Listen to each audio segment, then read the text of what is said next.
واقعات بدھ شکن سلطان محمود غزنوی قسط نمبر 8 اپنا اسلامک اسٹوڈیو۔ ناظرین، سبکدگین گہری سوچ میں پڑ گیا۔ اس نے سوچا کہ یہی وجہ ہے کہ دولت والوں نے حرم آباد کر رکھے ہیں۔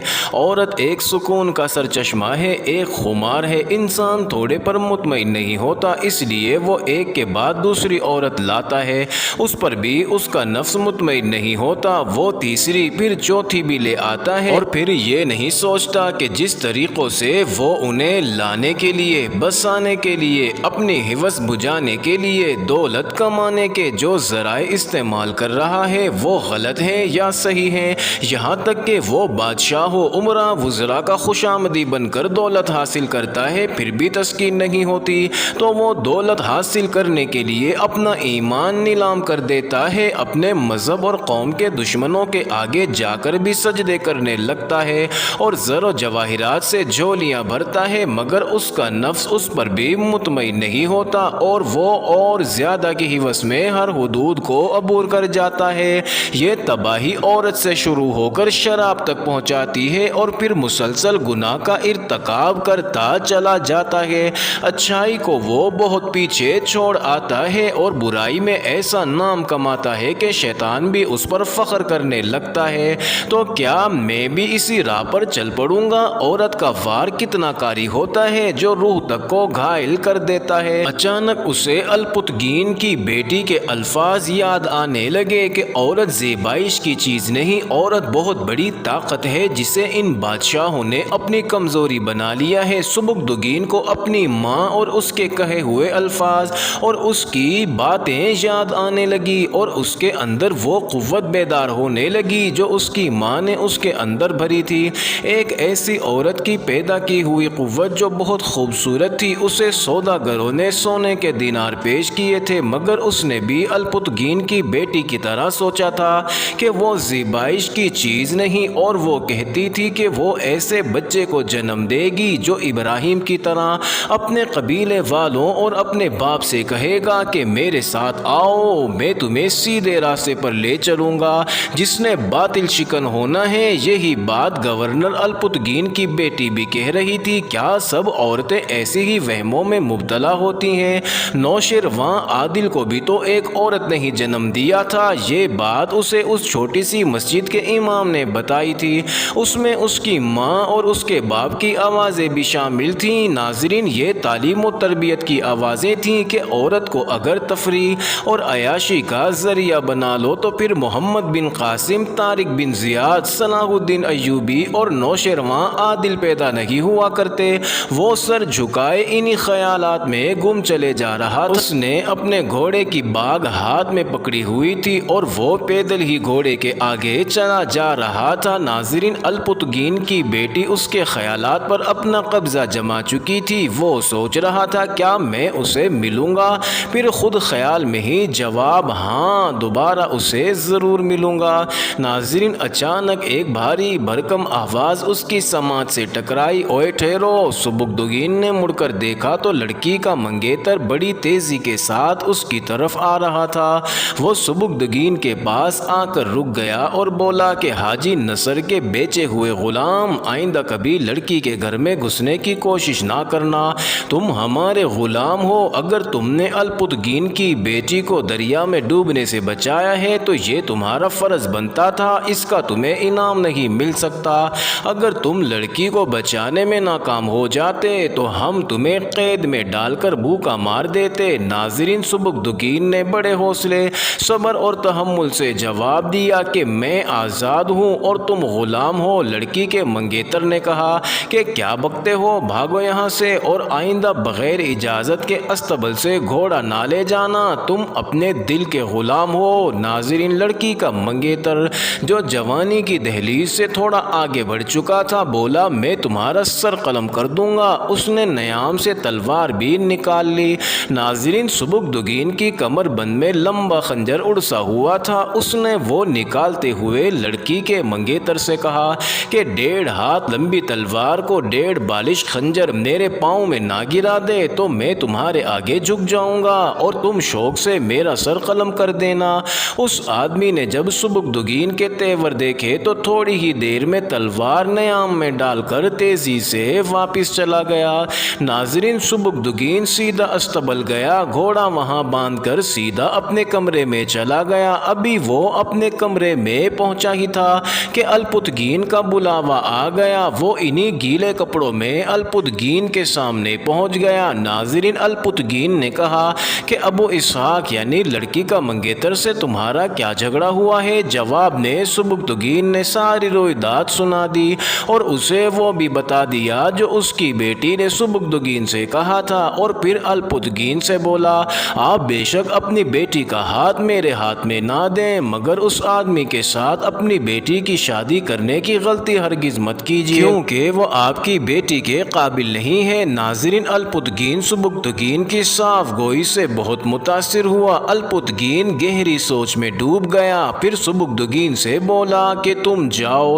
ناظرین، سبکدگین نے کہا کہ اگر آپ ناراض ہیں تو میں معافی نہیں مانگوں گا، کیونکہ میں نے جھوٹ کا سہارا نہیں لیا اور نہ ہی جھوٹ بولنے کا مرتکب ہوا ہوں۔ الپتگین سبکدگین کی بات سن کر مسکرا دیا اور بولا کہ تم چلے جاؤ۔ دوسری شام الپتگین کی بیٹی کسی تاریخ میں اس کا نام نہیں ملتا اور نہ ملا۔ اس نے استبل سے گھوڑا نکالا اور جنگل کی طرف نکل گئی۔ ناظرین، سبکدگین نے بھی گھوڑا نکالا اور جنگل کی طرف بھگا دیا۔ دونوں گھوڑوں کے رخ جنگل میں مخالف سمت میں تھے، مگر دریا کے قریب پہنچ کر دونوں کے رخ ایک دوسرے کی طرف ہو گئے۔ دریا کے کنارے ایک جگہ وہ اکٹھے ہو گئے۔ دونوں اپنے اپنے گھوڑوں سے اترے اور دریا کے کنارے بیٹھ کر باتیں کرنے لگے۔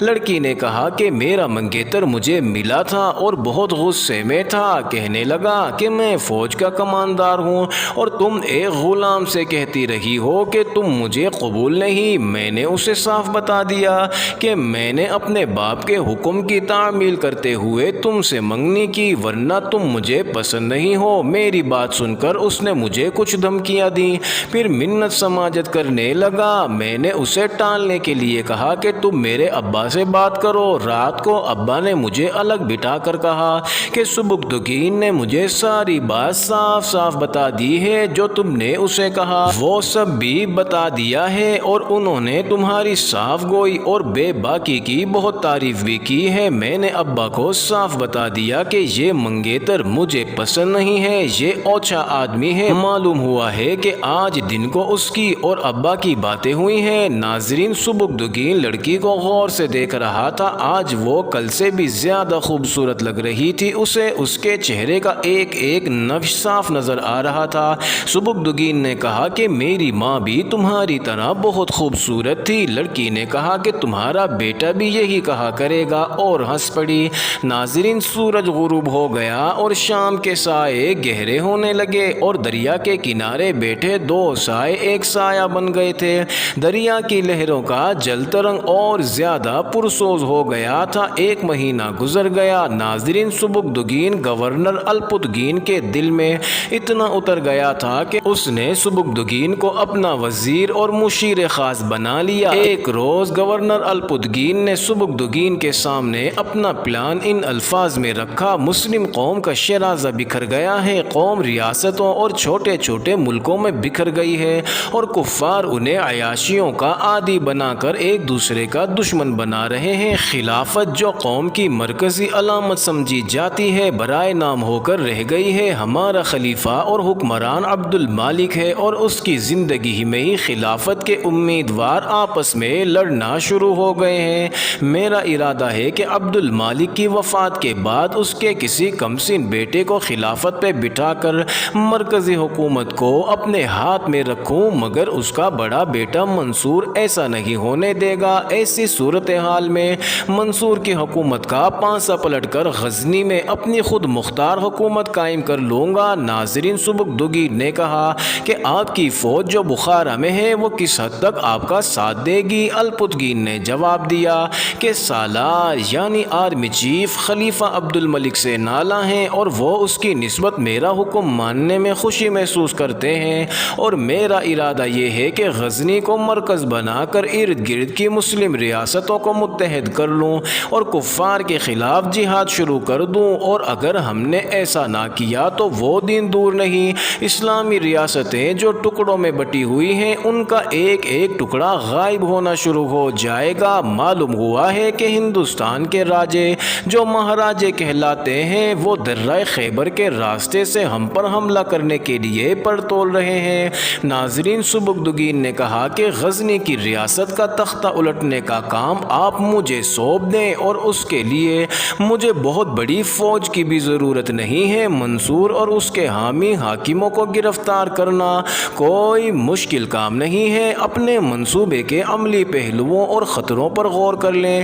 پھر سبکدگین نے ذرا سوچ کر کہا کہ آپ محتاط نہیں ہیں۔ اتنے بڑے منصوبوں کی کامیابی کے لیے ان کی رازداری ضروری ہوتی ہے۔ آپ کا یہ منصوبہ آپ کی بیٹی مجھے سنا چکی ہے، اس کو اس منصوبے سے بے خبر ہونا چاہیے تھا۔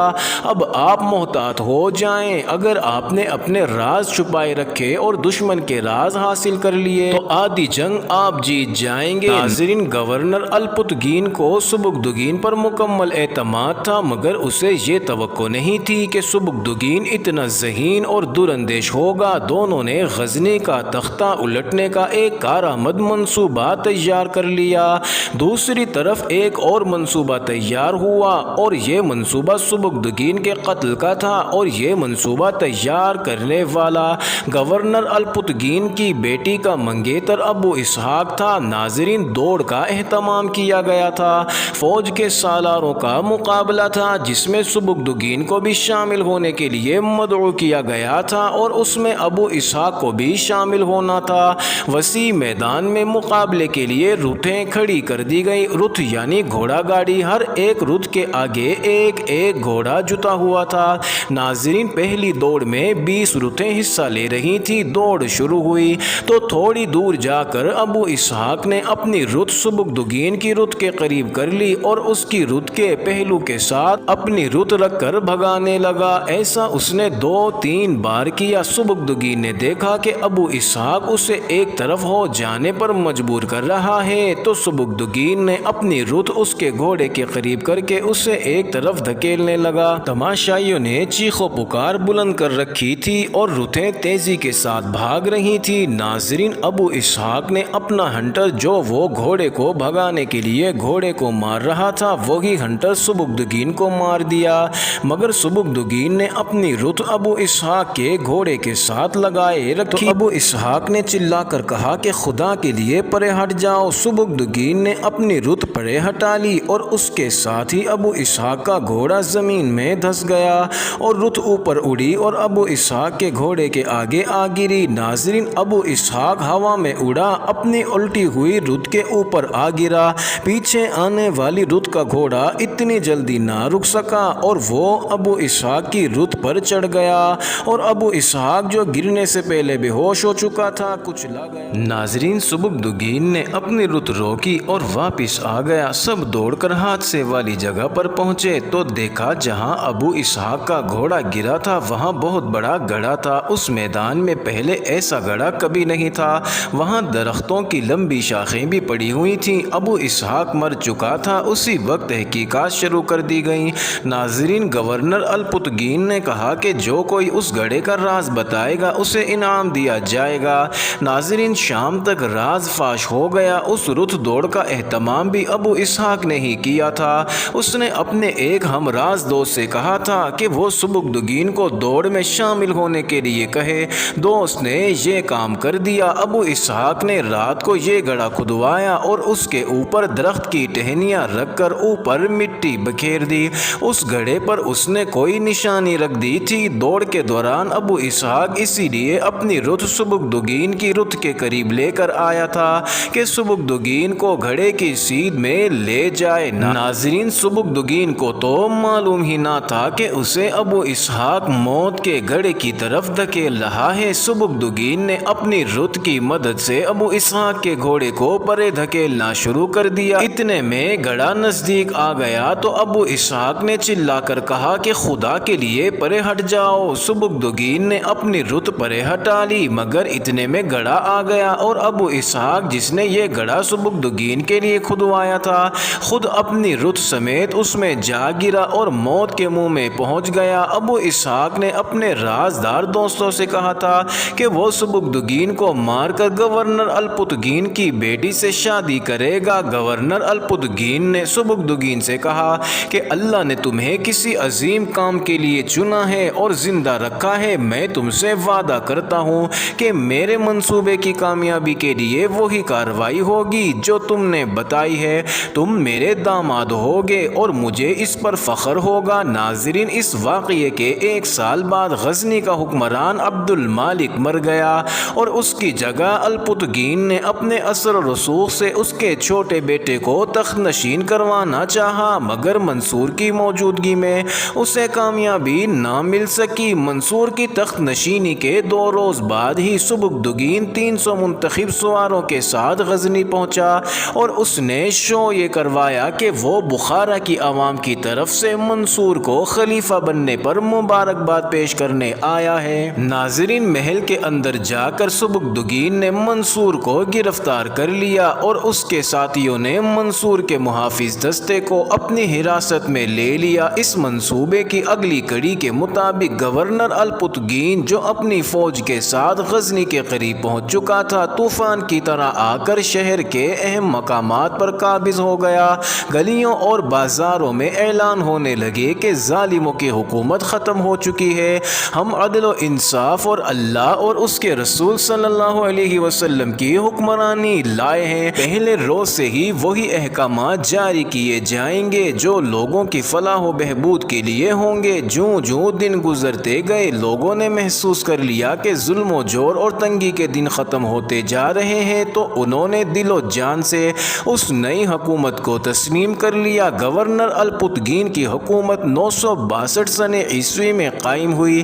اس نے سبکدگین کو امیر الامراء یعنی وزیر اعظم بنا دیا اور اپنی بیٹی کی شادی بھی اس سے کر دی، مگر اگلے ہی سال 963 سن عیسوی میں گورنر الپتگین فوت ہو گیا تو اس کی جگہ اس کا بیٹا اسحاق گدی پر بیٹھا، مگر وہ خوش آمدی ٹولے میں پھنس گیا اور وہ اس سے اپنے مطلب اور مفاد کے احکام جاری کروانے لگے جو کہ اس کے باپ کے جاری کردہ احکام سے بالکل الٹ تھے، اور لوگ ایک بار پھر پریشان ہونے لگے۔ ناظرین، امیر سبکدگین نے ایک بار پھر جرأت اور عقل مندی کا مظاہرہ کرتے ہوئے راتوں رات اسحاق کو معزول کر کے امور حکومت اپنے ہاتھ میں لے لیا اور اسحاق کو قید کر دیا۔ لوگ یہ خبر سن کر بہت خوش ہوئے کہ ان کے حکمران اسحاق کو قید میں ڈال دیا گیا ہے۔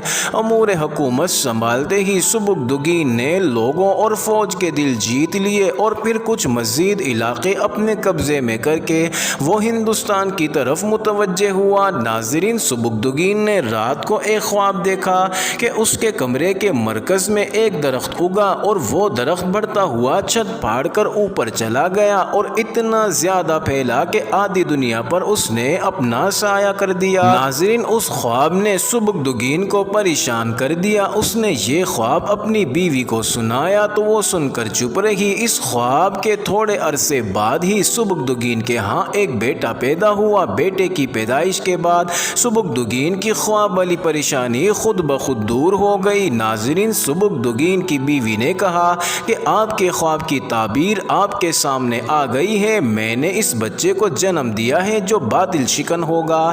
آج محرم کی 10ویں ہے اور آپ اس اشارے کو سمجھے۔ ناظرین، سبکدگین نے بچے کا نام محمود رکھا۔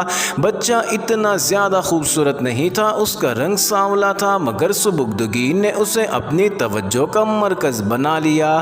بچپن سے ہی بچے کو قرآن حفظ کرانا شروع کر دیا۔ بچے کے لیے خاص اتالق رکھے جنہوں نے بچے کو علم بھی دیا اور جنگی تربیت بھی۔ محمود 15 سال کا ہوا تو سبکدگین اسے اپنے ساتھ راجہ جے پال کے خلاف جنگ کرنے کے لیے ساتھ لے گیا اور اسے ہندوؤں کے خلاف لڑا کر کہا کہ تم بت شکن بنو گے۔ ناظرین، اس طرح نوشیروان عادل کی نسل سے ایک بت شکن پیدا ہوا۔ معزز ناظرین، یہ انٹرسٹنگ ویڈیو جاری ہے، اگلی ویڈیو قسط نمبر 9 میں دیکھنا مت بھولیے گا۔